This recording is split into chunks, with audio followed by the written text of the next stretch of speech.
سێمی ئەوەیە دەستمان دەکەوێ لە کۆچکردنی پێغەمبەری نازدار صلی الله عليه وسلم ئەوەیە مێژووی بەشەریەتی گۆڕی واتە مێژووی ئینسانیەتی گۆڕی کە پێغەمبەری خوا صلی الله عليه وسلم لە هەموو ڕوانگەکەوە سێری کەی لە هەموو لایەکەوە تەماشای کەی پێشی ئیسلام زۆر جیاوازی هەیە لەگەڵ ئەوەی کە ئیسلام هێناوێتی لە هەموو ڕوویەکەوە سێری کەوی تەماشای کەی چونکە ئەگەر پێشی ئیسلام تەماشاکەی ڕگەزەکان یەک ڕگەز بوو دوو ڕگەز نەبوو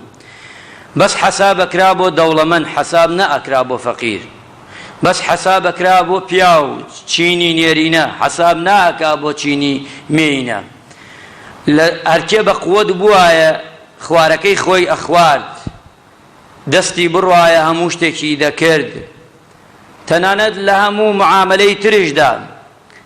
کە بە زۆر پارە زیادەکرا فایز ئەوانەی ئێستا حرام بوو هەمووی پێشی ئیسلام دروست بووە کەواتە ئیسلامات مێژووی گۆڕی بەڵام لەسەر دەستورێکی جوان و شیرین کە پێغەمبەری خوا صلی الله عليه وسلم ڕابەری ئەکرد و پێغەمبەری نازدارش دایڕێشت بە ئیزنی خوای پەروەردگار واتە تاریخی گۆڕی دووەمیانەوەیە کە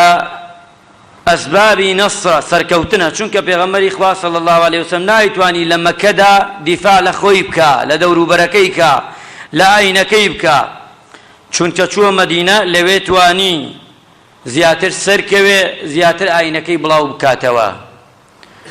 چونکە ئەمەیەکێ لە سونەتی ژیانە لە هەرچی شوێنێکدا نەتوانی دینداری ڕاستەقینە بکەی بەینی خۆت و خوا دەتوانی ئەو شوێنە جێبێری بشتە شوێنێک بتوانی دینداری بکەی پێغەمبەری خوا صلی الله عليه وسلم ئەمەی هەڵبژارد و فێری ئەمەیشی کردین سێهەمیان ئەوەیە